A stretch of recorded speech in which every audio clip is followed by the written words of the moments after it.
Ángel Aicardi.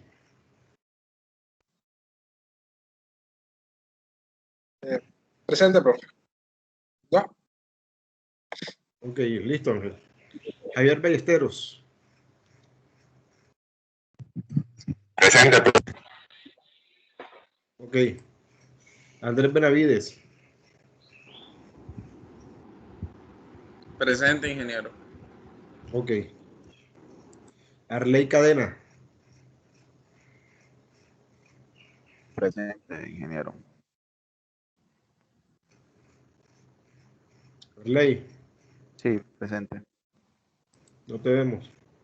Ya tengo la cámara encendida, Ya, ingeniero. ok. Andrea Campo. Presente. Ok. Mauricio Carrascal. Presente, bro.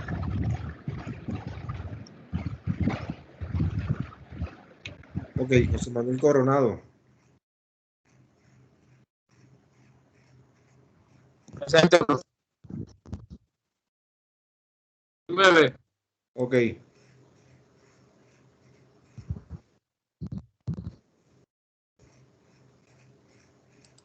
Gustavo Spitia.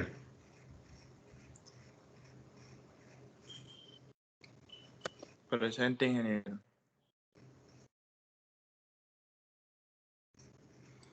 Ok. Juan David Fuentes. Dime. Juan David Fuentes.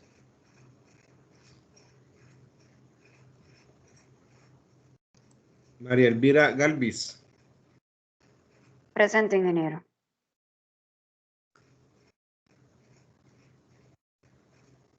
No te veo, María Elvira. Ya activé la cámara.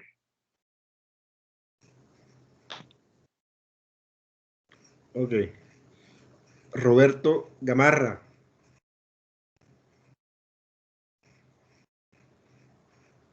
Presente, ingeniero.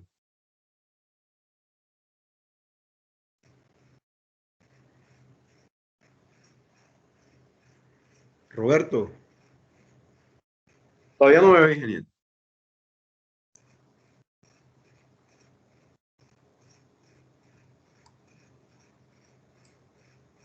No, no te veo. Ya tengo la cámara encendida. Ok. Edgar García. Buenos días, ingeniero. Presente. Buenos días, Edgar. Déjame ver, profe. Ok. Carolina Genei Ruiz.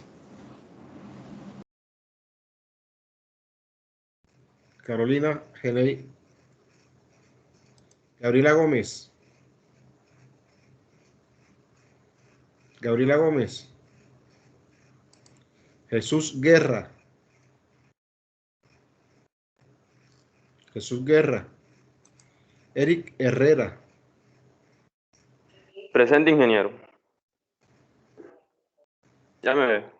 Ok. Dina Luz Jimeno.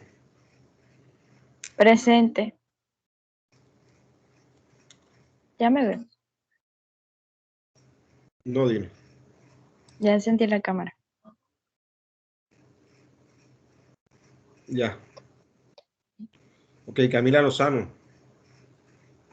Presente, ingeniero.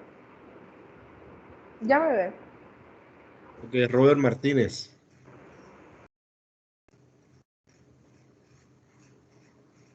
Presente, profe. Robert. Presente. Sí me ve. Robert, no apareces. Para que la tengo encendida, me confirma, porfa. Ok, Carol Martínez. Buenos días, ingeniero. Buenos días, Carol. Presente. Ok, María Angélica Marzola. Buenos días, ingeniero. Buenos días, María Angélica.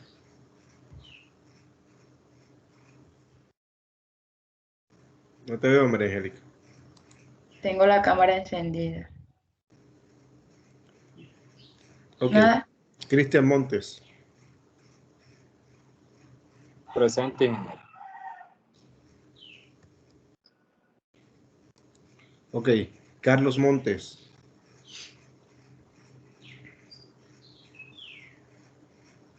Carlos Montes. Elian Morelo. Elian Morelo. Presente, ingeniero.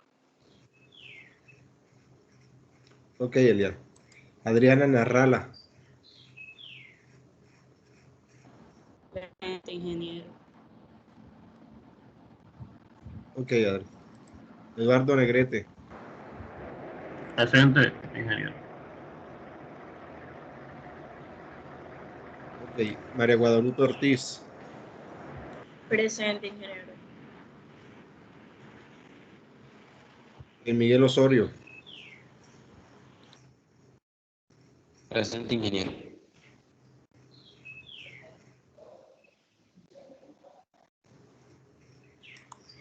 Ok, Wendy Vanessa Padilla. Buenos días, ingeniero. Presente. ¿Sí logra verme? Ok. María Laura Pineda. Buenos días, ingeniero. ¿Logra verme? Pero te veo como a 2 metros de distancia. Ok. Camila Pinto. Buenos días, ingeniero. ¿Sí logra verme? Buenos días, Camila. Sí, Camila. Juan Sebastián Pontón. Buenos días, ingeniero. Buenos días, Juan Sebastián. Ya ahí me ve. Ok. Sharon Rendón. Buenos días, ingeniero. ¿Ya me ve? Nada, Sharon.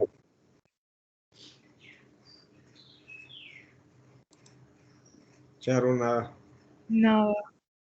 No sé qué pasa.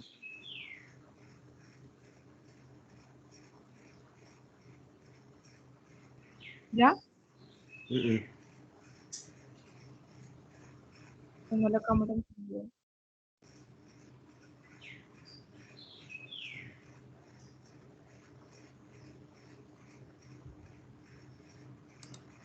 Sharon, ¿Ya? Nada. nada. Nada, Ok, pues. sigue intentando, déjalo abierta. Natalia Rodríguez. Buenos días, ingeniero. Buenos días, Nata. Ok, Héctor Ruiz. Buenos días, profesor. Presente. Ya, Héctor. Natalia Sofán. Yaniel Casolano. Yanielka. Hola, profe. Buenos días, Yanielka. Hola, profe. Buen día. No te vemos. Ya. Ok, Juan David Tuberquia.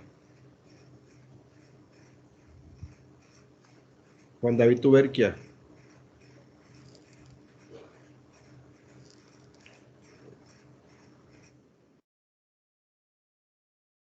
José Rodolfo Usta.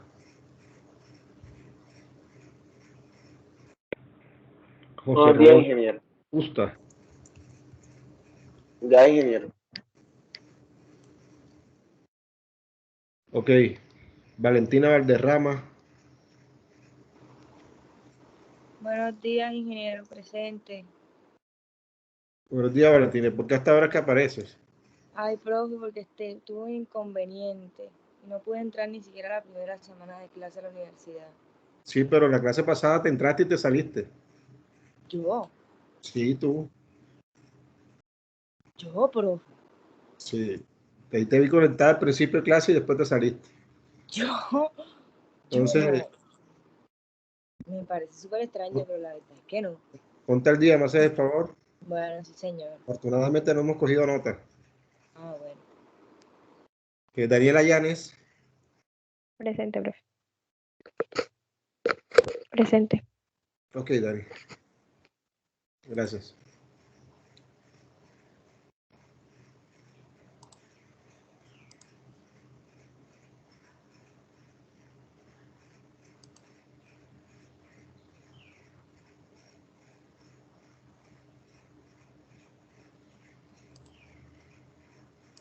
Bueno, continuemos. En la clase anterior habíamos iniciado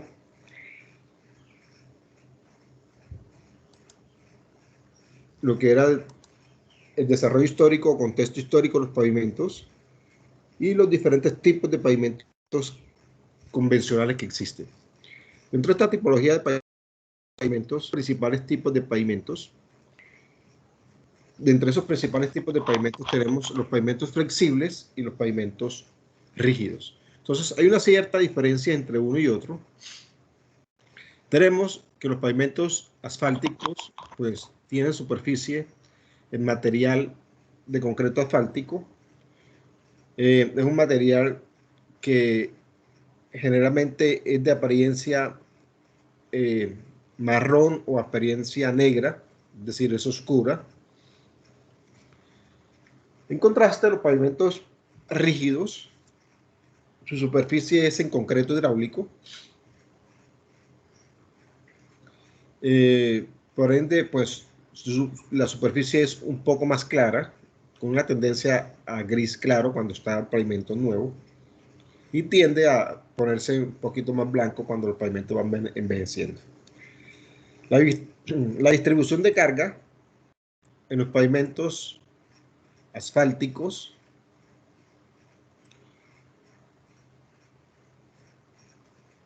se da de una manera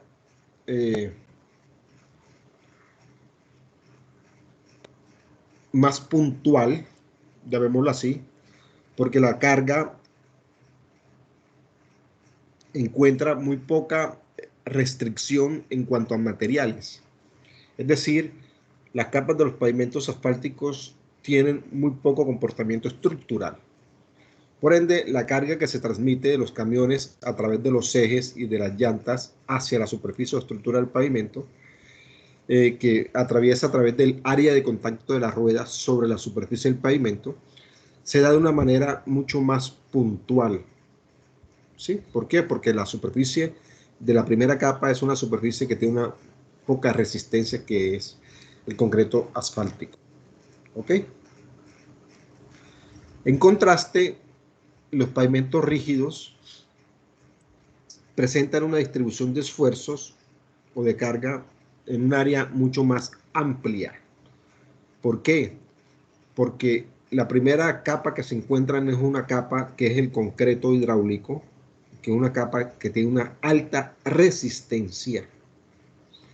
Entonces, al llegar la carga y distribuirse por el área de contacto con esa capa de alta resistencia, lo que hace esa capa es distribuir más uniformemente esos esfuerzos a lo largo de toda la capa, de tal manera que pasan hacia la parte inferior una cantidad muy mínima de esfuerzos. ¿Ok? Entonces, esa es la diferencia en transmisión de esfuerzos entre los pavimentos flexibles y los pavimentos rígidos. Y por ende, pues, la capacidad de distribución de esfuerzos en los pavimentos asfálticos pues va a depender del número de capas que se tenga, porque hay que disminuir esos esfuerzos con la cantidad total de las capas. Por ende, estos pavimentos asfálticos son pavimentos asfálticos cuyas estructuras son mucho más altas. ¿Qué es una estructura muy alta? Del orden entre 70, 80, 1 metro de alto. Porque a través de todas las capas hay que manejar la absorción de esfuerzos y deformaciones de tal manera que cuando lleguen al suelo de apoyo lleguen por debajo de lo que pueda soportar. ¿Sí? Es decir, que va a depender de las características de todas las capas. En cambio, en los pavimentos rígidos, la absorción se da entre un 80 y un 90%, casi en su totalidad, por la losa de concreto. Por ende, las capas que hay de ahí hacia abajo no necesitan ser muy altas. Por eso las estructuras totales de los pavimentos rígidos no son tan altas, entre 30 y 50 centímetros de alto a lo sumo. ¿Sí? Porque no hay necesidad de absorber tanto esfuerzo, porque la losa es la que está respondiendo con su rigidez para esa absorción de esfuerzos. Otra diferencia es que los pavimentos asfálticos presentan un costo de construcción inicial. El pavimento asfáltico tiene un costo inicial de construcción pues bajo, pero presentan costos de mantenimiento a corto y mediano plazo, lo que implica que hay que hacer mantenimientos rutinarios y periódicos más seguidos. Por ende, vamos a tener mantenimientos a lo largo de toda la vida útil del pavimento, lo que genera mayores costos de mantenimiento. ¿Ok? En contraste, los pavimentos rígidos tienen mayores costos iniciales de construcción, pero un mantenimiento a largo plazo, es decir, un mantenimiento a lo sumo en lo que son las juntas, los sellos, reemplazar esos sellos cada cierto tiempo, ¿sí? Lo que implica que generen mantenimientos menos costosos, ¿ok? Por ende, los pavimentos asfálticos tienen periodos de diseños más bajos del orden de 10-12 años, o vida útil del orden de 10 o 12 años, en contraste con los pavimentos rígidos que tienen periodos de diseño superiores a 20 años, casi el doble de vida útil que un pavimento asfáltico. Otra diferencia es que los pavimentos asfálticos tienen muy bajas resistencias a los ataques químicos.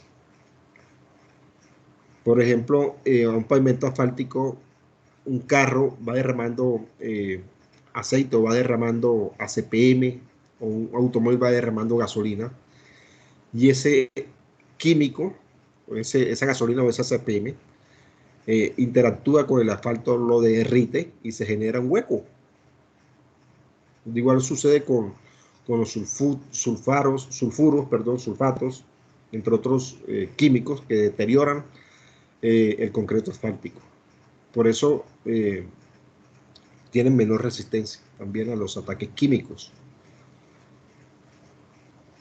Los pavimentos rígidos no. Los pavimentos rígidos soportan esos ataques químicos.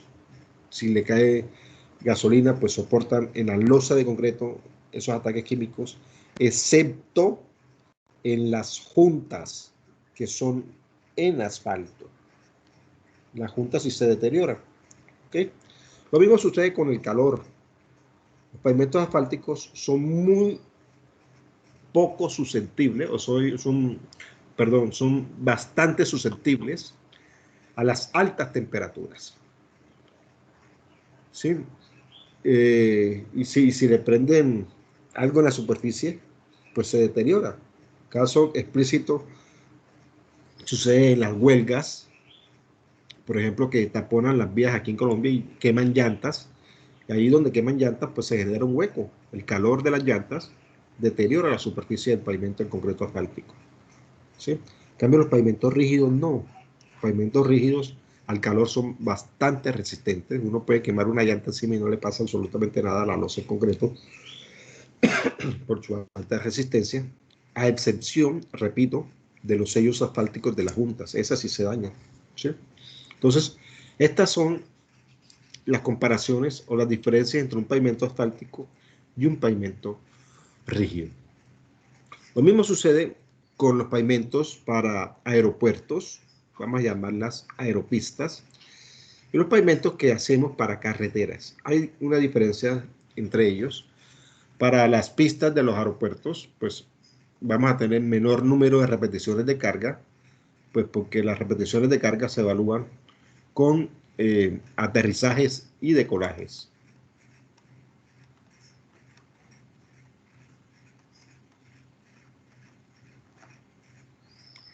Sí, pues obviamente porque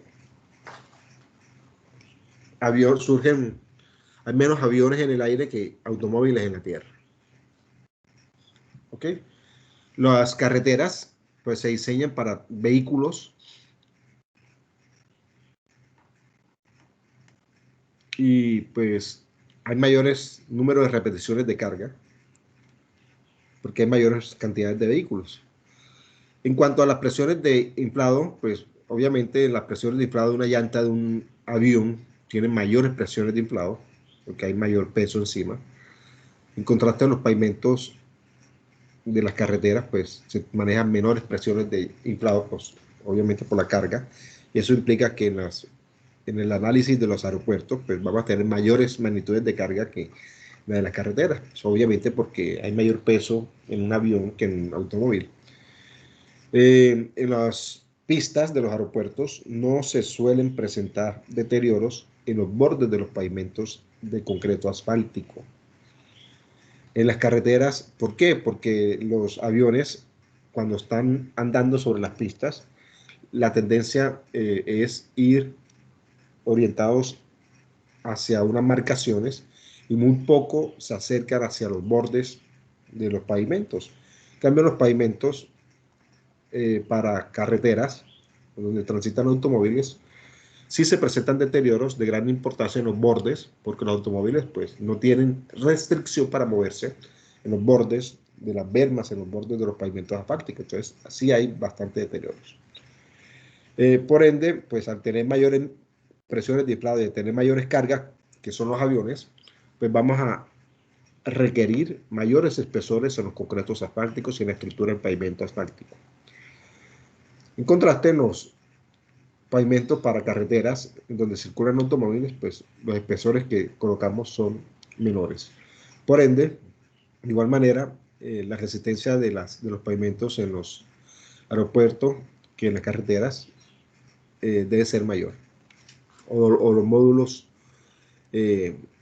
resilientes deben de ser mayor. ¿Sí? Entonces, vamos a tener un marco general de diseño de pavimentos. Necesitamos unos valores o datos de entrada para diseñar un pavimento. Con esos datos de entrada, pues podemos analizar lo que son las diferentes alternativas de diseño que tenemos, todas las diferentes metodologías que tenemos, los limitantes que se nos puedan presentar en esas metodologías para esos diseños. Debemos de tener en cuenta cuál es la confiabilidad con que vamos a contar en la metodología de diseño. Debemos de tener ya claro todas las diferentes propiedades del suelo de apoyo y las propiedades físico-mecánicas de los materiales con las cuales vamos a construir cada una de las capas de la estructura del pavimento. ¿Sí? Debemos de hacerles ensayos para verificar cuáles son esas calidades de esos materiales y la capacidad de soporte que tienen. Debemos de tener el análisis del tránsito proyectado al periodo de diseño o vida útil, ¿sí? Como tránsito de diseño, sea por espectros de carga o sea en número de ejes equivalentes de 8.2 toneladas o cualquier otro eje de referencia.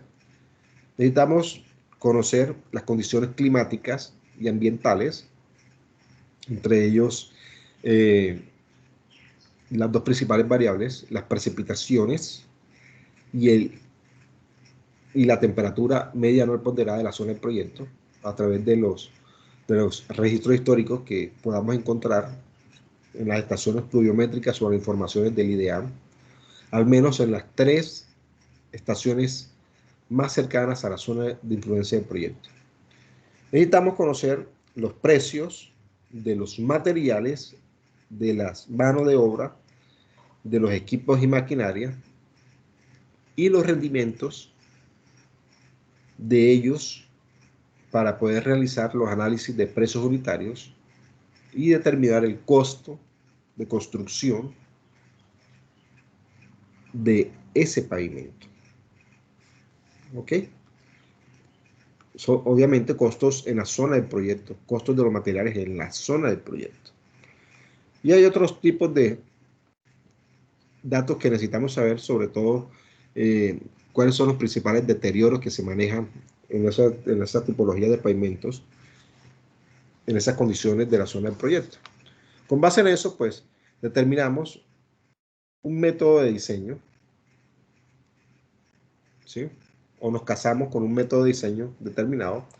Y lo que hacemos con ese método de diseño, pues, es determinar los espesores de las capas, los tipos de materiales y cada una de las calidades que deben de cumplir esos materiales de cada una de las capas, sean materiales granulares, sin tratar o estabilizados, y sean las capas de las carpetas de rodadura, sea en concreto asfáltico o sea en concreto hidráulico. Necesitamos poder predecir el comportamiento de esa estructura del pavimento a los diferentes periodos de diseño o vida útil que va a tener ese pavimento. Y por ende, pues hacer un análisis de costos durante ese ciclo de vida. Dígame. Qué pena que lo interrumpa. Le quería hacer una pregunta acerca a lo que habló ahorita como del tipo del material. Pues, cuando nos dicen que tiene menor fricción y mayor fricción, o sea, no tengo muy claro cuál de los dos sería como más, por el aspecto de seguridad, mejor. Haciendo el análisis entre los dos principales tipos de pavimentos, que es un pavimento flexible y un pavimento rígido, pues la estructura más rígida es la que va a generar mayor fricción entre su superficie y las llantas de los vehículos, porque va a haber más diéresis. Llámese diéresis, es el agarre entre las micropartículas del caucho de las llantas de los vehículos y la estructura que está en contacto. Por ende, la estructura más rígida son los pavimentos en concreto hidráulico. ¿Sí? Vamos entonces a tener mayor fricción en los pavimentos rígidos. ¿Sí? En comparación con los pavimentos flexibles, que pues, de cierta manera pues tenemos fricción, pues es menor que la de los pavimentos rígidos. Adicionalmente a eso, en los pavimentos rígidos, pues tenemos marcaciones o surcos, que es el texturizado que se hace artificialmente con cepillos en sentido perpendicular al tránsito. ¿Ok? Y eso me genera un poquito más de fricción. Mientras en un pavimento flexible, el coeficiente de fricción está en el orden entre 0.4 y 0.55 aproximadamente. En un pavimento rígido, esos coeficientes de fricción alcanzan valores entre 0.6, 0.7, 0.72 aproximadamente. Es decir, es mejor en los pavimentos rígidos. ¿Ok? Esa era tu pregunta. Señor, gracias. Ok. Bueno, con base en esto, pues vamos a encontrar una serie de resultados. Y esos resultados, pues, es ya el diseño del pavimento como tal, con los análisis y los resultados de espesores requeridos mínimos y la calidad de los materiales. De ahí, pues, para predecir el comportamiento, hacer los análisis de costos en los ciclos de vida a través de los periodos de diseño o de vida útil de esos pavimentos. Y de esa manera, pues, se puede pues, obtener y se puede optimizar y seleccionar toda la documentación para la siguiente fase, que es la fase 3, que es la fase de construcción ya de esa estructura, de ese pavimento. ¿Ok? Pues posteriormente pues sigue lo que es la fase de operación. Listo. Entonces, hacia allá es ese marco de esas metodologías y del diseño de pavimentos. ¿Tienen alguna pregunta, muchachos? Bueno, entonces pasemos a la siguiente fase, que es determinar cada una de las diferentes variables o factores que afectan el diseño de los pavimentos. Empecemos por el primero, que son los materiales. Para el análisis de los materiales, necesitamos conocer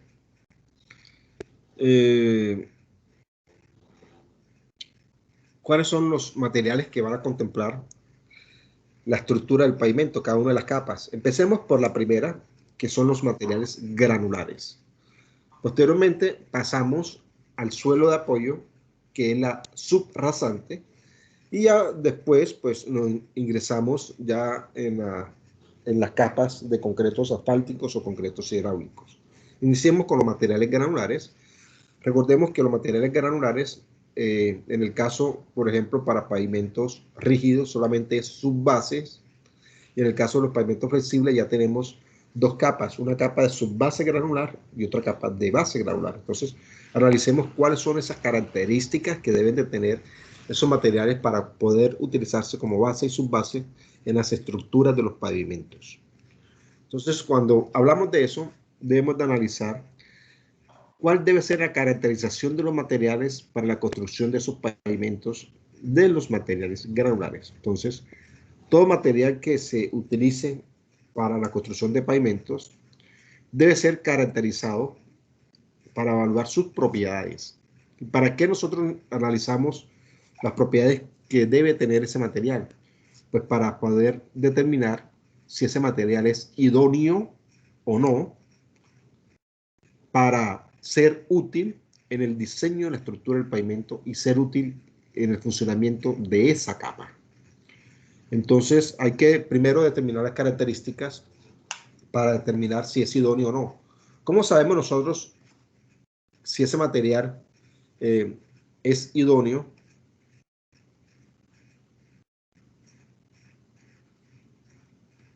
¿O no?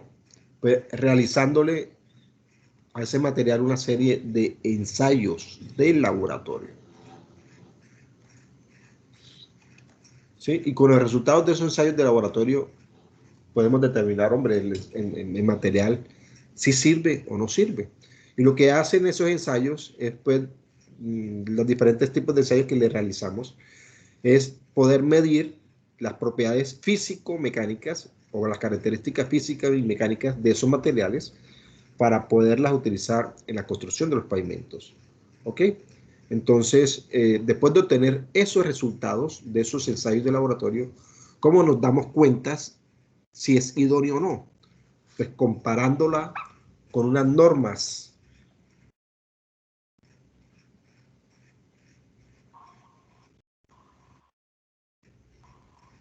y esas normas en Colombia son las especificaciones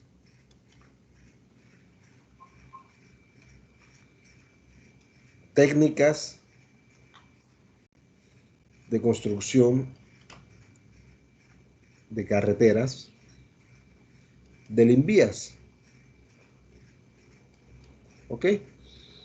Y lo que hace de esa forma, pues, es de acuerdo con la experiencia de cada región, pues establecer cuáles son los límites admisibles de los diferentes resultados de los ensayos de laboratorio realizados para cada uno de los diferentes materiales que vamos a utilizar en cada una de las capas de la estructura de los pavimentos. ¿Ok?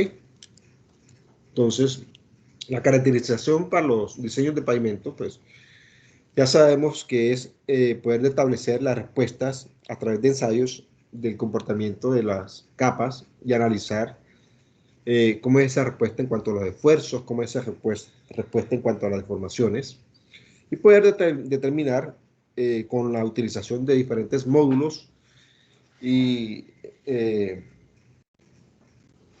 análisis de relaciones de esfuerzos verticales y horizontales mediante módulos, por ejemplo, la relación de Poisson y otros, el comportamiento de ese pavimento al tránsito y al clima. Y de esa manera poder establecer qué tan resistente es ese pavimento a que se fatigue ante la presencia de esfuerzos e informaciones de la carga del tránsito.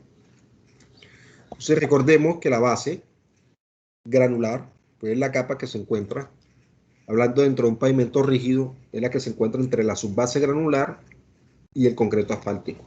¿Ok? Entonces, como una capa que está cercana a la capa de rodadura, pues esa capa de material de base granular debe tener ciertas características de resistencia a la deformación, debe ser resistente a las presiones del tránsito, por ende debe de tener unas características especiales esos materiales granulares, sean estabilizados o sean sin tratar. ¿Ok? La otra es la capa de subbase granular. Recordemos que es la capa que está dentro de los pavimentos asfálticos por debajo de la base granular y está apoyada directamente sobre la subrasante. Entonces va a soportar menos esfuerzos. ¿Ok? Por ende puede ser de menor calidad que la de la base granular. ¿Sí? Y en los pavimentos en concreto, la subbase granular es aquella que está, capa granular que está entre la subrasante, el suelo de apoyo y la losa en concreto. Y es importantísimo en los pavimentos rígidos porque esta capa debe permitir un drenaje libre y esta capa debe ser resistente a los procesos erosivos. Recordemos que esos procesos erosivos se denomina el fenómeno del bombeo en los pavimentos rígidos. ¿Ok? Entonces, ¿cómo se clasifican esos materiales para bases y subbases? Entonces, lo vamos a clasificar de la siguiente manera. Primero, tenemos materiales granulares no ligados o sin tratar.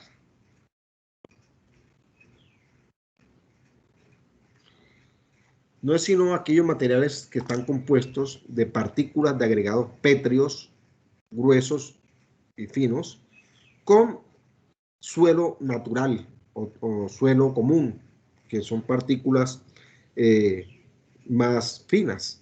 ¿Ok? La composición de eso y la osificación de esos tipos de materiales, pues me va a generar las tipologías de si es base o de subbase, y qué tipo de base y qué tipo de subbase va a ser. Entonces, esos materiales deben ser resistencia a la deformación. Voy a tener, y esa resistencia, pues se va a dar por la trabazón que va a haber dentro de esa masa de capa que vamos a utilizar. Y esa trabazón, pues, me va a generar ciertos rozamientos internos de las partículas de los agregados que me va a generar cierta trabazón y cierta resistencia. ¿Ok? De cierta manera, pues las partículas finas también van a generar cierta cohesión, y entre más arcillosa pues se encuentra, pues más cohesión va a tener, pero hasta cierto límite, porque la plasticidad y la cohesión está íntimamente ligada con plasticidad, pero en estos materiales granulares la plasticidad es muy dañina, por ende, pues es uno de los principales factores para controlar. Segundo, estos son los materiales granulares sin aditivos, naturales sin tratar. Segundo, tenemos los materiales granulares llamados ligados. Llamémoslos también materiales granulares tratados o estabilizados.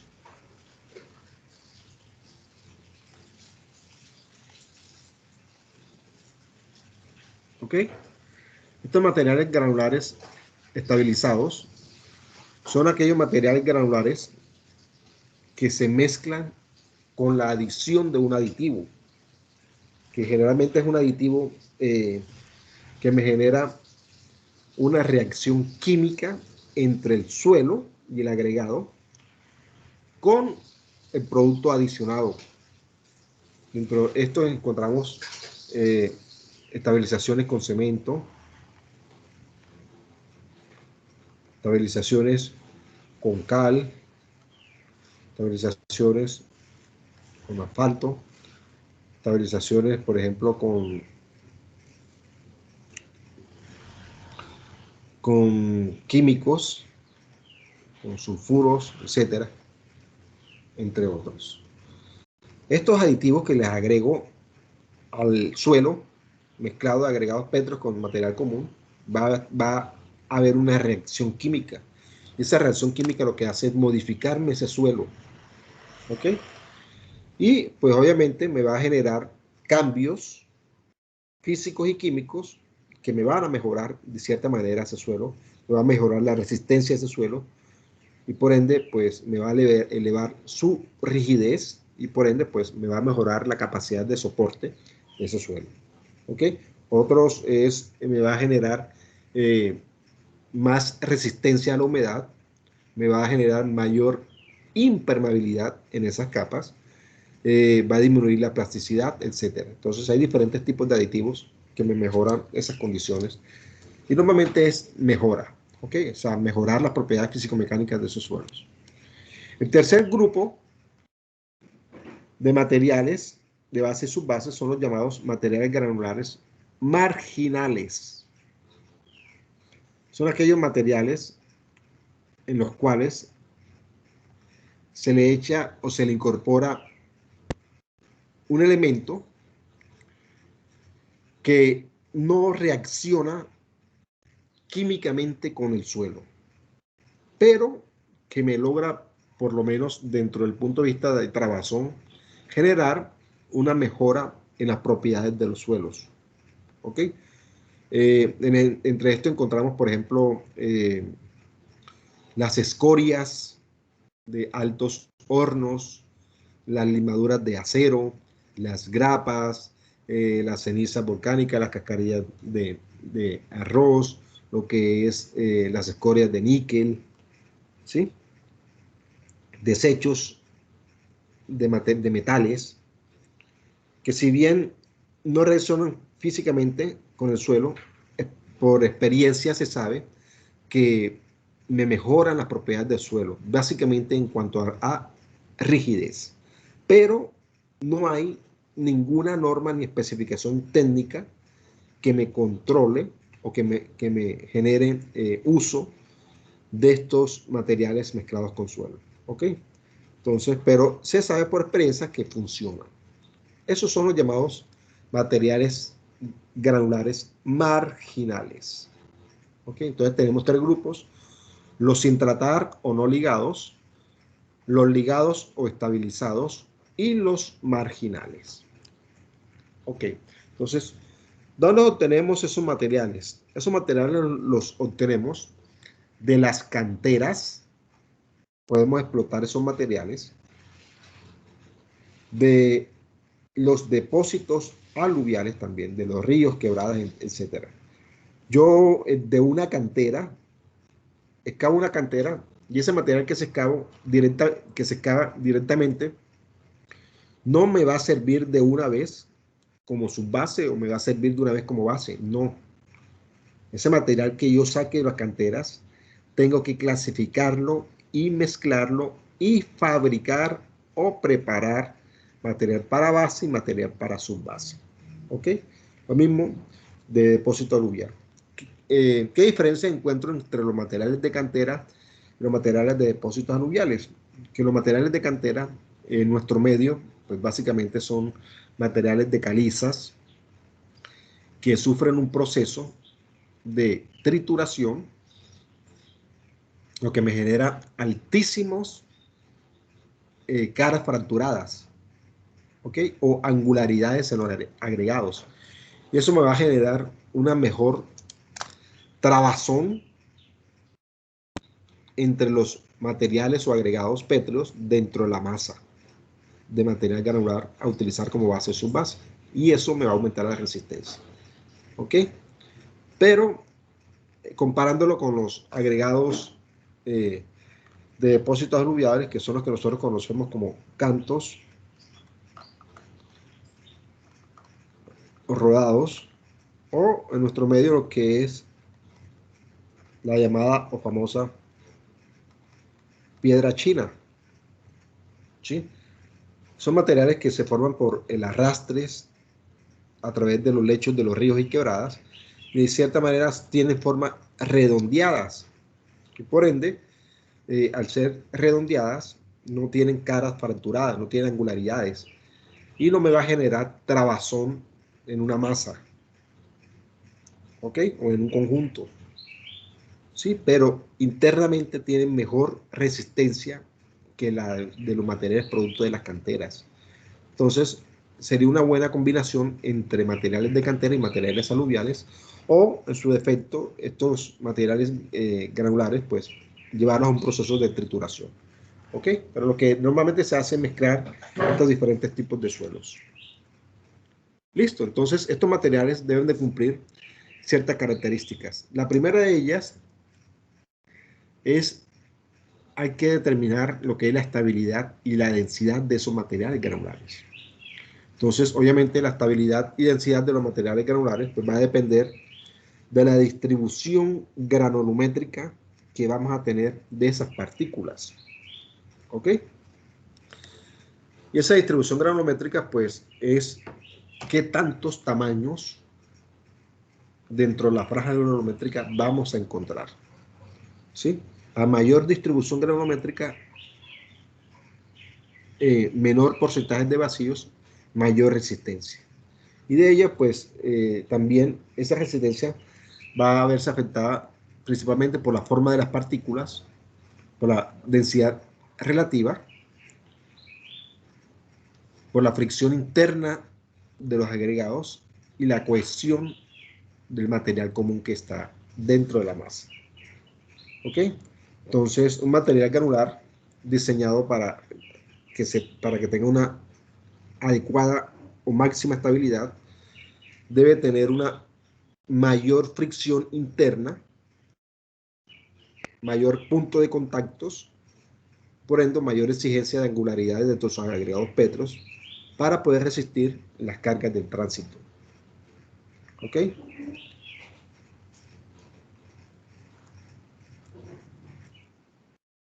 Entonces, la máxima densidad de un suelo dentro de los agregados pétreos para materiales granulares, para base y subbase, generalmente sabemos que se puede obtener cuando la distribución de esos tamaños se adapta a la fórmula de Fuller, donde P pues, es igual al 100% de la diferencia de partículas o tamaños mínimos y tamaños máximos nominales elevado a la 0.5.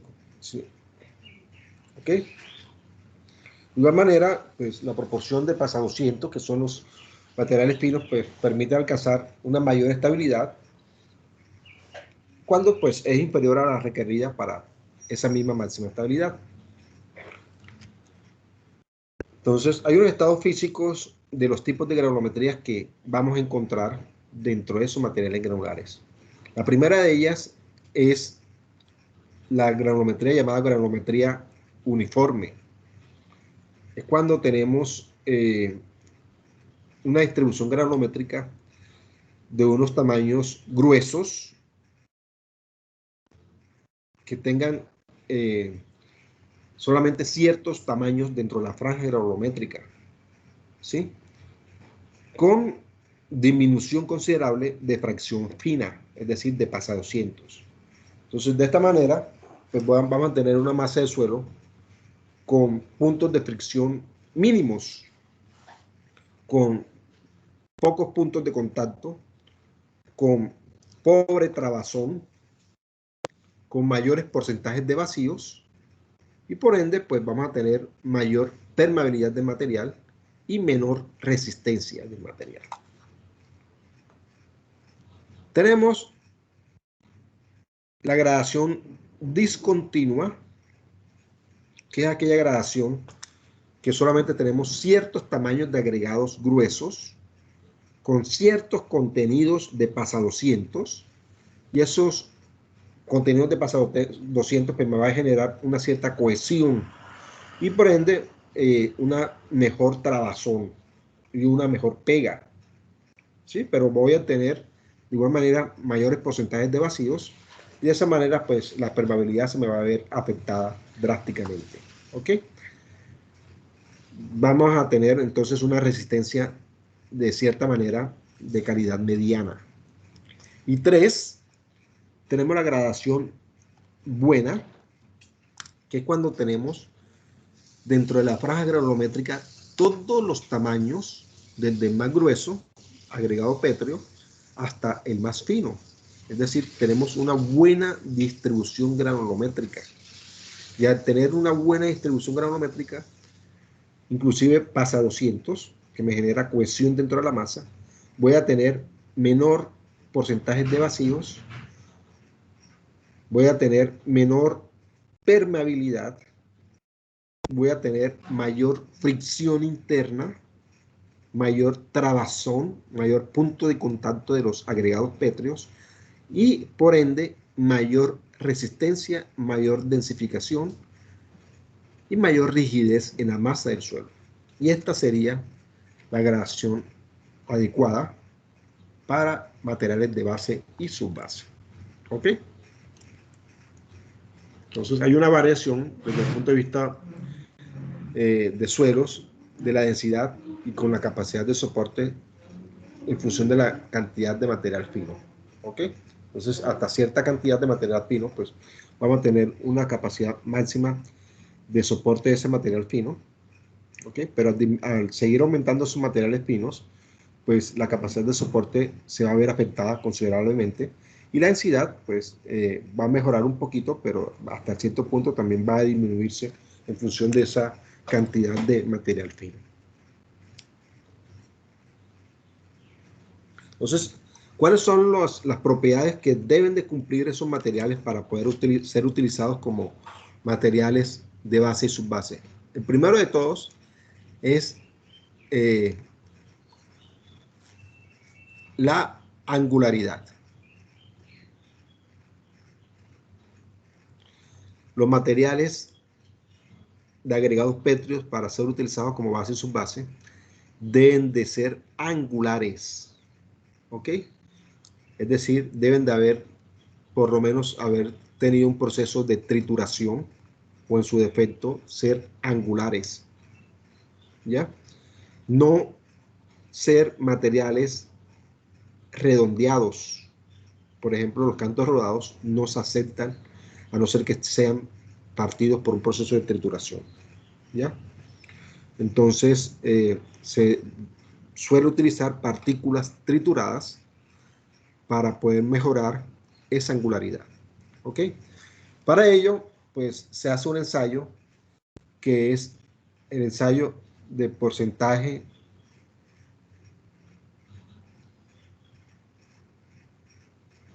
de caras fracturadas. ¿Ok? Y a mayor porcentaje de caras fracturadas, mayores puntos de contacto, mayor trabazón, más ángulos, y eso me genera, obviamente, esa mayor trabazón me va a generar mayor densidad, mayor resistencia del material. La segunda consideración que debemos de tener en cuenta es que las partículas de los agregados pétreos, evitar de que sean aplanadas y alargadas. ¿Por qué? Porque al tener partículas planas y largas y generarle peso encima, por ejemplo, en las etapas de vibración o en las aplicaciones de carga de tránsito, esas partículas muy largas y planas tienden a partirse. Entonces, cuando se parten en los procesos de construcción o al aplicar el tránsito, pues lo que se hace es se modifica la granulometría original con la cual se diseñó y pueden generarse pues cambios en las dosificaciones de los agregados o pueden generarse cambios en la densificación y cambios en ciertos asentamientos dentro de la masa de suelo, y eso me debilita y me baja la resistencia del material, ¿ok? Para ello pues no se aceptan porcentajes de partículas planas ni partículas alargadas. Para ello se debe hacer un ensayo llamado porcentaje de índice de alargamiento y lo que es el porcentaje o índice de aplanamiento. ¿Ok? 3. Los materiales a utilizarse como materiales granulares de base y subbase. Tratar de que no tengan o tengan en lo mínimo fracción fina. ¿Sí? La fracción fina es aquel material pasa 200 que me pueda generar o que me pueda ocasionar cierta plasticidad dentro de la mezcla de material granular. Normalmente viene cuando utilizamos, por ejemplo, arena, y la arena viene sucia, viene con finos, esos finos me pueden afectar estas partículas o la masa de suelo. Entonces, incide muchísimo en la estabilidad de lo que es la mezcla del suelo o material común con los agregados pétreos. Entonces, para ello, se debe determinar ese índice de plasticidad y complementarlo con la cantidad de fracción fina que hay dentro de la mezcla. Entonces, y se evalúa la actividad de la fracción coloidal de esas partículas finas. Para ello, esa nocividad de la fracción fina se debe de analizar mediante el ensayo de equivalente arena. ¿Ustedes vieron este ensayo en suelo?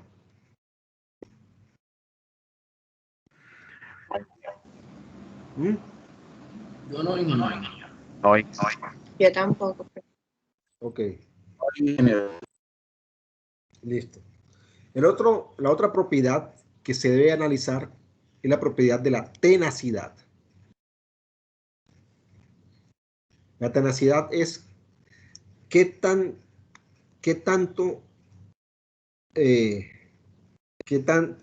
resistentes son esos agregados pétreos de la masa del suelo, los materiales granulares, resistentes a los procesos abrasivos o a la abrasión, ¿sí? O a la degradación mecánica. ¿Por qué?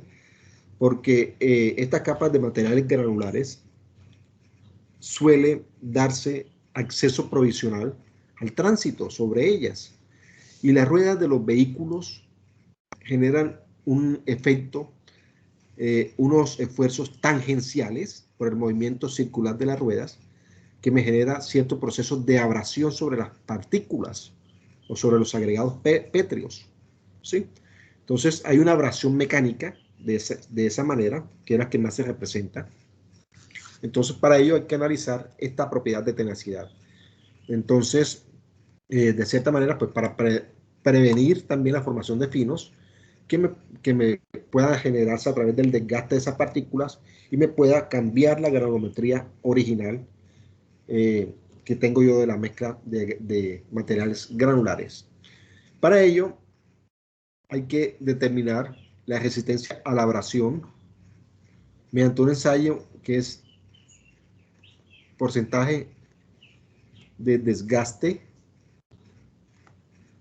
en máquina de Los Ángeles.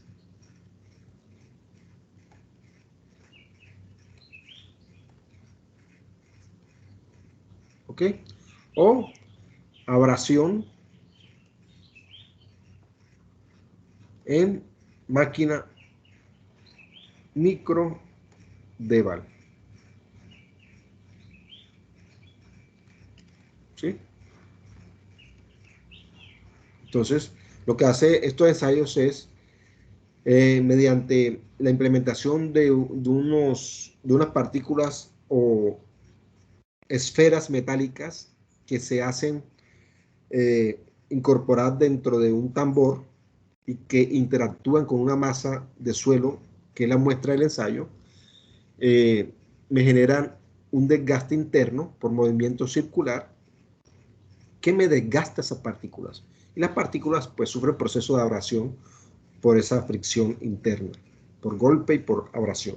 Entonces, me determina qué tan susceptibles son esas partículas que voy a emplear dentro de la masa del suelo a los procesos de abrasión, ¿sí? Y hay ciertos límites. Entonces, hay que evitar partículas muy desgastadas o que se desgasten o erosionen a temprana edad. ¿Ok? La siguiente propiedad es la propiedad de la durabilidad. ¿Ok? Obviamente ese proceso de durabilidad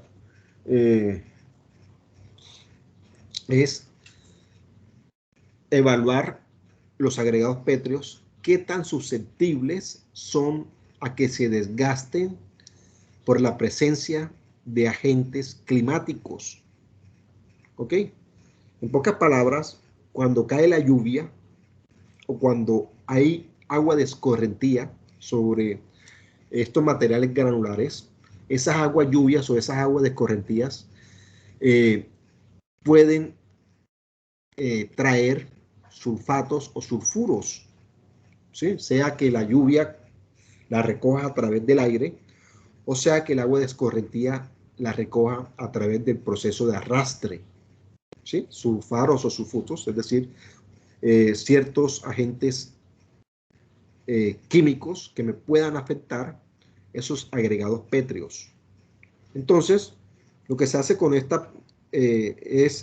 con este ensayo es determinar qué tan durable o qué tan susceptibles son esos materiales de agregados pétreos a degradarse por la acción de agentes climáticos durante la vida útil de esos pavimentos. Y eso debe de evitarse.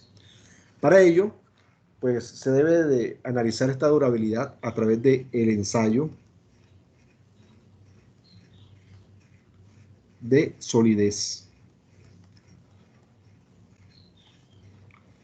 Y hay dos tipos, con sulfato de sodio, o puede realizarse con sulfato de magnesio. ¿Ok? Entonces a los ensayos de agregados petros hay que someterlos a un proceso de ensayos que son unos ciclos de sumergir estos agregados pétreos en unas bandejas que tengan mezclados con agua estos dos sulfatos, o sulfato de sodio que presenta un desgaste menor, o sulfato de magnesio que presenta un desgaste mayor. ¿Ok? Entonces esos ciclos son repetitivos y hay que hacerlos, y se determina peso antes, peso después, cuánto se degradan esos agregados a estos sulfatos. ¿Ok? Entonces esto es un ensayo que me mide esa durabilidad de desgaste por degradación de químicos o de sulfatos o de agentes climáticos. Lo siguiente es determinar la permeabilidad de esos materiales granulares, y obviamente esa permeabilidad de los materiales granulares está íntimamente relacionada con los porcentajes de vacíos que voy a encontrar dentro de la masa de suelo. Es decir, va a depender de la granulometría, va a depender de los tipos de agregados petros que esté utilizando, va a depender del PASA 200, que es lo que me genera la matriz o el ligante cohesivo dentro de la masa de suelos, y va a depender de la densificación que se tenga. ¿Ok? Entonces, esta permeabilidad, pues vamos a tener menos permeabilidad en cuanto aumentemos la fracción fina del material. Entre más PASA 200 tengamos, vamos a tener más permeabilidad. Perdón, entre más PASA 200 tengamos en la masa de suelo, pues el material va a ser más impermeable. ¿Ok? Entonces, a medida que la granulometría pues, se acerca a la ecuación de Fuller, los materiales van a tender a la impermeabilidad. Para ello, pues hay que hacer lo que es el ensayo de permeabilidad mediante el análisis del factor de permeabilidad, y esos coeficientes de permeabilidad se consideran impermeables cuando ese coeficiente de permeabilidad esté por debajo de 1 por 10 a la menos 3 centímetros por segundo. ¿Ok? Entonces, estos valores de acá que estén por debajo de este parámetro se consideran impermeables. Obviamente, pues, entre más cercanos estén estos materiales a estos valores, pues mejor calidad son para bases y subbases. No se aceptan materiales, pues,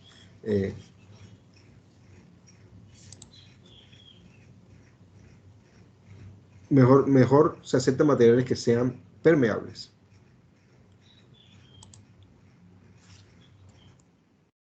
Entonces, de esta manera, con esos resultados de esos ensayos de laboratorio que debemos de hacerle a estos materiales de agregados pétreos a utilizarse como base y subbase, debemos de cotejarlo con las especificaciones técnicas. ¿Ok? Entonces, ya en las especificaciones técnicas debemos de mirar cuáles son las vigentes en Colombia. En Colombia las especificaciones técnicas son las especificaciones técnicas generales de materiales para construcción de carreteras. La vigente es la 2013 actualmente.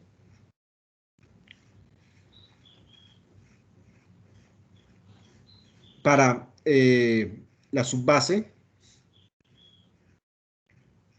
pues están los artículos, la subbase y base están los artículos 320 y los artículos 330 respectivamente de la especificación técnica. Y se tiene en función de los tipos de tránsito, NT1, NT2 o NT3, las clasificaciones de tipos de base y subbase. Y de ellos, pues, analizar dentro de la norma los porcentajes de partículas fracturadas o caras fracturadas. Para el caso de base, debe ser 50% valores mínimos de caras fracturadas. En cuanto al desgaste en máquina de Los Ángeles, para sus bases, 50% máximo. Para el caso de base, 40% máximo. Los ensayos de solidez, el sulfato de sodio, se recomienda en el caso de sulfato de sodio 12% máximo. En el caso de hacerlo con sulfato de magnesio, 18% máximo, sea para base o para subbase. Lo que son los índices de aplanamiento y de alargamiento, para el caso de bases, se requiere 35% máximos.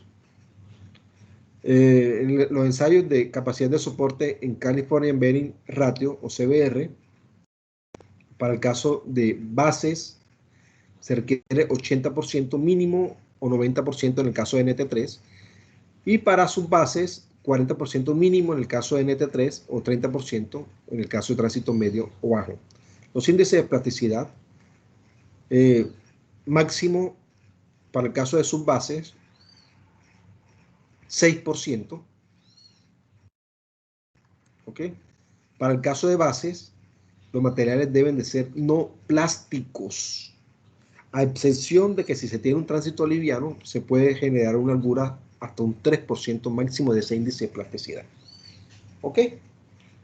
El otro referente es la gradación de esos materiales dentro de las curvas granulométricas para bases y subbases. Entonces, debemos de cumplir unos ciertos límites por arriba y por abajo respecto a esa gradación granulométrica. ¿Ok?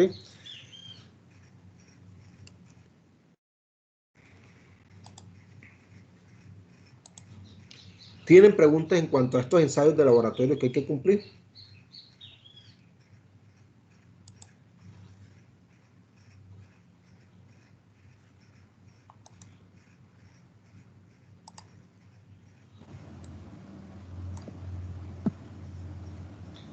Veamos cuál ha sido el contexto o desarrollo histórico de esas especificaciones técnicas de construcción de carreteras que utilizamos en Colombia. Pues el contexto o desarrollo histórico data después de la Segunda Guerra Mundial. En Colombia ya para esa época tenemos ya pavimentos flexibles, y ya después de la década de los 30 y en los 40 pues ya tenemos pavimentos en concreto en Colombia. Por ejemplo, pues ya a través del Ministerio de Transporte en Colombia se ve la necesidad de tener que implementar la normatividad para construcción de carreteras. Y entonces ya en 1947 se implementa la primera norma, que es la cartilla número 4, que es la pavimentación, se denomina pavimentación de carreteras, y de ahí surge lo que es el primer método de diseño de pavimentos que se utilizó en Colombia, ya con normatividad respectivamente. Posteriormente, en 1951, ya con los inicios de la dictadura militar del general Gustavo Rojas Pinilla, él genera lo que es el primer plan vial de gran envergadura que se tiene conocimiento, que es el plan vial de los 5.000 kilómetros, y lo hace por administración delegada, en donde se construyeron entre un 70 y un 80% de la mayoría de vías que tenemos nosotros en nuestro país. Y para la construcción de ese plan vial se basaron en las normas americanas, británicas, las normas del Bureau of Public Roads. Posteriormente, en 1954, ya el Ministerio de Obras Públicas en Colombia le dio la tarea a un ingeniero, que es el ingeniero Guillermo Charri y el ingeniero Fernando Martínez, de implementar una metodología para diseño de materiales granulares de base, subbase y de pavimentos, y ellos generan la publicación 3502 del Ministerio de Obras Públicas y Transporte, en donde se diseñan materiales de base, subbase y cálculos de espesores, y lo mismo para pavimentos, a través de las capacidades de soporte del análisis de CBR y en función del tránsito. Posteriormente, en 1966, el Ministerio de Obras Públicas y Transporte acata las normas de construcción para carreteras utilizando la versión española, y la cual pues se basa en la Bureau Public Roads bajo la especificación FP de 1961, en los cuales pues se analizan y hay dentro de esa versión, dentro de esa norma, 4 capítulos. El primer capítulo, pues, concerniente en los materiales, cómo deben de ser sus materiales. El segundo capítulo, cuáles son los diferentes ensayos que se realizan a sus materiales. El tercer capítulo, referente al diseño para los espesores de bases y subbases y carpetas. Y cuarto, cómo son las diferentes etapas o fases de los procesos de construcción. Posteriormente, en 1970, ya surge un plan de pavimentación, básicamente fundamentado en rehabilitación, y se sacan las especificaciones generales de construcción para vías de bajos volúmenes del Ministerio de Obras Públicas y Transporte. Posteriormente, en 1979, ya para esa época, ya la mayoría de vías que hizo el general Gustavo Rojas Pinillas están deterioradas. Entonces, el Ministerio de Obras Públicas y Transporte ve la amplia necesidad de generar un plan masivo de rehabilitación a nivel nacional y genera el primer plan de rehabilitación de la Red Nacional de Carreteras para rehabilitar todas esas vías que estaban deterioradas. Y surge la primera especificación general de construcción de carreteras que tiene el ministerio, y de ahí surge la necesidad de generar recursos independientes al Ministerio de Obras Públicas y una entidad que se encargara de visualizar y de manejar la red vial nacional. Y entonces, en 1981-82, nace lo que es el Instituto Nacional de Vías, bajo esa necesidad. Entonces ya, con esas especificaciones generales de construcción, ya pasan al INVIAS, en donde se genera un proceso de autocontrol en los procesos constructivos a través de tramos de experimentación vial antes de construir, ¿sí? Y se actualizó posteriormente esas especificaciones a través de una empresa que es la empresa Vialidad Limitada en 1986, ¿ok? Y se documentan preliminarmente en función del grupo del Ministerio de Obras Públicas y Transporte a través del ingeniero Enrique Plata Ulloa. Posteriormente, en 1996, ya en INVIAS está bien formado, surgen las especificaciones generales de construcción de carreteras del INVIAS. ¿Ok? Posteriormente, se actualizan en el año 2002. ¿Sí? Posteriormente se vuelven a actualizar en el año 2007. Y hasta el año 2007 eran llamadas especificaciones generales de construcción. ¿Ok? Después del año 2007 se dan cuenta de que las normas eran muy generales y esas especificaciones técnicas no era lo mismo la exigencia de los materiales para un tránsito muy liviano que para un tránsito muy o excesivamente alto. Las calidades de los materiales podrían variar, ¿sí?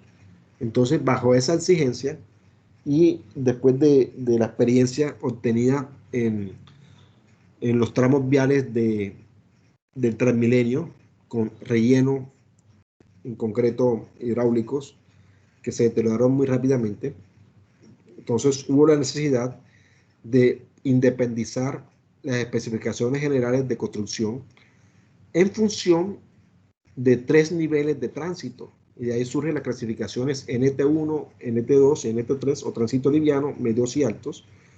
Y en función de estos tránsitos se independizan las especificaciones generales de construcción y surge la especificación actualizada del año 2013, que es la que está vigente. ¿Ok? Pero ya está en curso las especificaciones del año 2020. Ya están en la mesa pero todavía no han salido al público. ¿Ok? Espero que para este año ya sean públicas. Sin embargo, ya yo se las voy a facilitar y vamos a empezarlas a tratar a partir de este curso. ¿Ok? ¿Qué traen esas especificaciones técnicas? Esas especificaciones técnicas traen una serie de artículos en cada ítem, en donde se trata dentro de cada artículo lo que son aspectos de descripción, que me habla de generalidades, de conceptos generales, las clasificaciones, me habla de las definiciones más útiles dentro de ese artículo. Hay un ítem de materiales que me indican cuáles son los diferentes tipos de materiales a utilizar en ese ítem, cuáles deben de ser los requisitos de calidad, es decir, los ensayos de laboratorio que se utilizan o se deben de realizar para esos materiales y las exigencias, cómo se deben de emplear. Hay un ítem de equipos dentro de cada artículo y me indica cuáles son los equipos mínimos que debe tener el contratista de obra para realizar esa actividad y por los cuales pues, la interventoría debe de interferir y aprobar. Hay un artículo, hay un ítem de ejecución de los trabajos para cada, hay un ítem de ejecución de los trabajos para cada artículo, en donde se determinan cuáles deben de ser los pasos o las etapas de construcción de cada actividad. ¿Sí? Desde el mismo momento de los procesos preliminares, los procesos de explotación, fabricación, fases, procedimientos constructivos, las alternativas, las limitaciones, estabilidad, conservación y cuándo se debe de prestar el servicio determinada actividad. Hay otro ítem dentro del artículo que es cómo se deben de recibir los trabajos de cada actividad, cuáles son los controles que deben de realizarse, cuáles son los procedimientos para poder evaluar si se recibe esa actividad o esa construcción hecha, los materiales cómo deben de estar, cómo deben de ser las condiciones específicas y cuáles deben de ser las tolerancias máximas admisibles para poder garantizar la calidad y cantidad de esos materiales. Hay un ítem que es el ítem de materiales dentro de cada artículo que me determina cómo se debe de medir esa actividad. Por ejemplo, una subbase, cómo se debe de medir, un concreto hidráulico, cómo se debe de medir, una cuneta, cómo se debe de medir, en qué unidades se debe de medir, un acero, cómo se debe de medir, cómo deben de ser esas aproximaciones, cómo debe de analizarse ese precio unitario y cuáles son los indicativos o nomenclaturas a utilizar dentro de las propuestas de análisis de precios unitarios que deben de incluirse en las licitaciones técnicas. Tenemos también un artículo que es cómo se debe de pagar ese ítem. ¿Sí? Cada cuánto, cómo es el código de pago, el nombre del ítem de pago y la unidad de medida para el precio unitario respectivo a utilizar. Metro, metro lineal, metro cuadrado, metro cúbico, hectárea, kilogramo, tonelada metro, metro cúbico kilómetro, etc. ¿Ok? Entonces, hay una filosofía o características relevantes dentro de estas nuevas especificaciones generales de carreteras que, pues, hay una prioridad que es tener en cuenta lo que es la protección ambiental. Lo que se trata dentro de estas especificaciones es delegar al constructor o al contratista de obra la responsabilidad de la obtención de materiales y de la ejecución de la obra. Se debe tener un proceso de autocontrol y aseguramiento de la obra, por lo menos con la ISO 9000. De esa manera, pues darle mayor autonomía al contratista de obra, pero controlándolo a través de la interventoría periódicamente y continuamente. ¿Ok? De cierta manera, hay unas limitaciones dentro de estas especificaciones técnicas y hay que tener en cuenta también los procesos de seguridad y comodidad al usuario en los procesos de construcción, un factor bastante importante. Esas especificaciones técnicas no son susceptibles de aplicar en forma indiscriminada en todas las obras. De cierta manera, hay ciertas condiciones en donde no puede ser aplicada esta norma, entonces hay la necesidad de hacer especificaciones técnicas particulares, pero basadas en las normas generales, que son estas. Sí se pueden hacer. Entonces, de cierta manera, se requieren especificaciones particulares que pueden prevalecer sobre las generales, pero se deben de basar en las normas generales. Y otro aspecto importante es que estas especificaciones técnicas necesitan actualizarse periódicamente, es decir, cada 5 años. ¿Okay? Entonces, el contenido de las general de esas especificaciones de construcción de carreteras son las siguientes. El capítulo 1 son los llamados aspectos generales y contemplan los artículos desde el 100 hasta el 199. Ya encontramos aspectos como aplicaciones, definiciones, documentaciones, procesos de salubridad, procesos ambientales, responsabilidades del contratista de obra, supervisión, desarrollo de los trabajos y los procesos a utilizarse como medidas y pago de manera general, como debe utilizarse dentro de las especificaciones técnicas. Está el capítulo 2, que es el capítulo concerniente a las explanaciones y comprende los artículos desde el 200 al 299. Los más relevantes son el artículo 200, que es de monte y limpieza, demolición y remoción, 201, excavaciones de explanaciones, canales y préstamos, 211, remoción de derrumbes, 220, terraplenes, 221, pedraplenes, 230, mejoramiento de subrasante. Tenemos el capítulo 3, que es lo concerniente a materiales granulares. Llámese materiales granulares, lo que es afirmados, lo que son bases y subbases, sin tratar o estabilizados. Y son los artículos que van del 300 al 399. Los más importantes son el 300, el 311, el 311, que es el afirmado, el 320, que es subbase granular, el 330, que es base granular, el 340, ya estabilizada con emulsión asfáltica, el 341, estabilizada con cemento.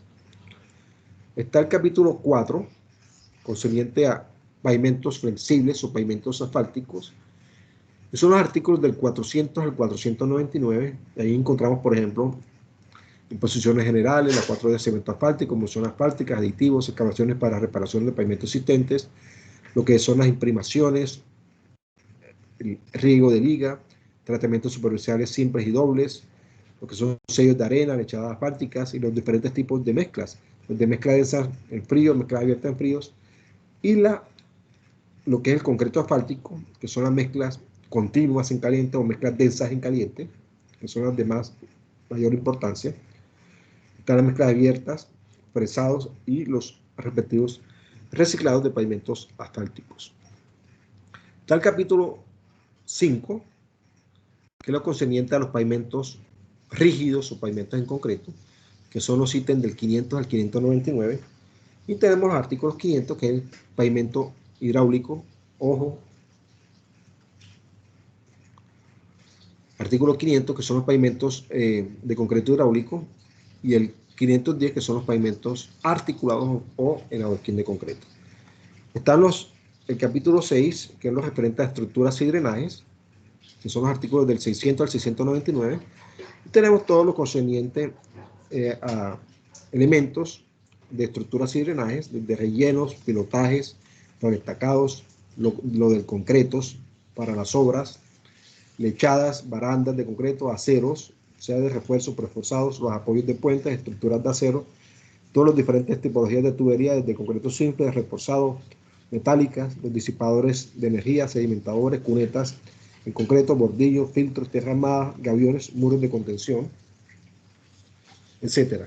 Está el capítulo 7, que es lo concerniente a la señalización vial, el control de tránsito, que son los artículos del 700 al 799, y tenemos los más relevantes son las líneas de demarcación, artículo 100, 701, tachas reflectivas, 710, señales verticales, los postes de referencia, postes de kilometraje, defensas metálicas y los cantafaros. El capítulo 8 son obras varias, como lo concerniente a los artículos del 800 al 899, obras como cercas, empalización de taludes, geotextiles. Y por último tenemos el capítulo 9, que es lo concerniente a transporte, todo lo relativo a transporte, que son los artículos del 900 al 999. Y tenemos, por ejemplo, transportes de materiales provenientes de excavación y derrumbes, transportes de materiales granulares, transportes de mezclas asfálticas, etc. Y hay unos documentos complementarios que son las normas de ensayos. ¿Sí? Las normas de ensayos de suelos, ¿sí? Que es la primera parte, la norma de los ensayos para los agregados pétreos, cementos, concretos, aceros, tuberías y alcantarillas, que es la segunda parte. Y la tercera parte, lo concerniente a normas de materiales y mezclas asfálticas, ¿sí? Normas de materiales estructurales de pavimentos y normas de geotextiles. ¿Ok? Entonces, esas especificaciones técnicas, por favor,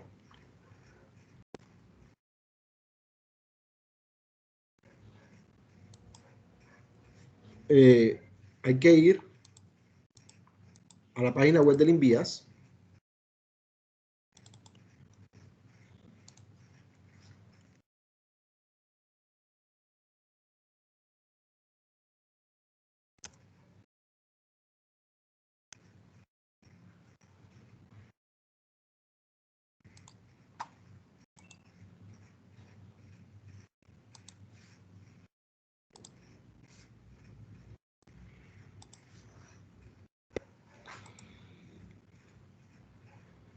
La página web del INVIAS, pues es www.invias.gov.co. Una vez entramos a la página web del INVIAS, si es en PC, lo encontramos aquí en la parte superior. Si es en tabla o si es en celular, lo vamos a encontrar, este menú lo vamos a encontrar al lado izquierdo. Aquí, por ejemplo, en el PC, una vez estemos dentro de la página del INVIAS, nos vamos a normativa. En normativa nos venimos a la parte inferior donde dice documentos técnicos. Hacemos link en documentos técnicos y encontramos toda la normatividad referente a carreteras.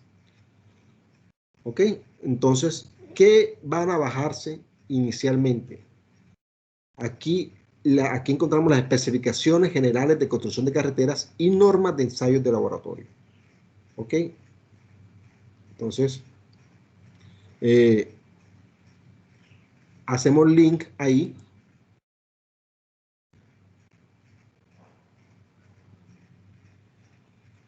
Y nos arroja las especificaciones técnicas para descargarlas.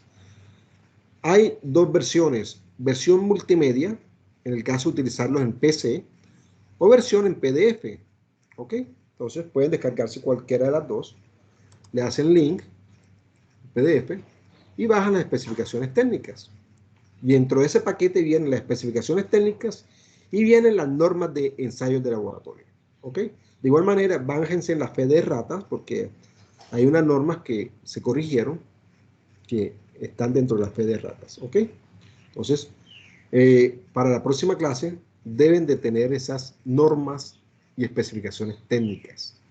Haciendo énfasis en el artículo 100, el artículo 311, que es de afirmado, el artículo 320, que es de subbase granular, artículo 330, que es de base granular, el artículo 400, que son generalidades de mezclas asfálticas, el artículo 450, que son mezclas asfálticas en caliente, lo que concierne a concretos asfálticos, que son los principales, y el artículo 500 y 501, que son respectivamente pavimentos rígidos y pavimentos articulados.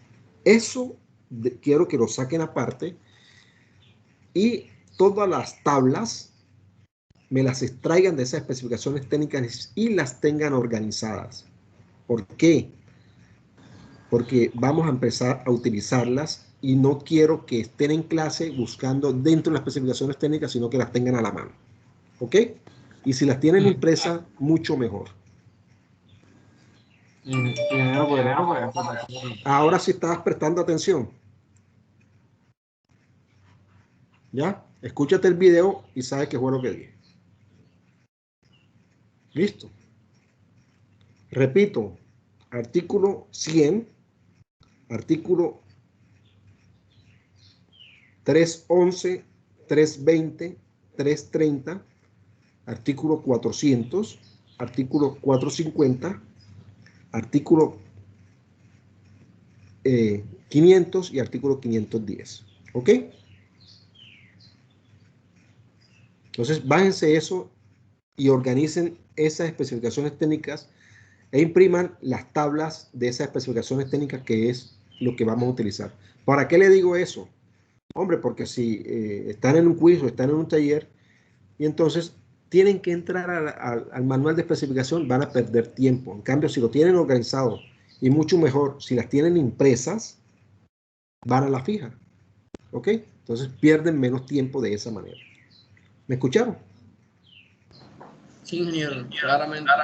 Sí, ingeniero. Ok, entonces traten de hacer, eso es una recomendación que les estoy diciendo. ¿Ok? Para que ahorren tiempo.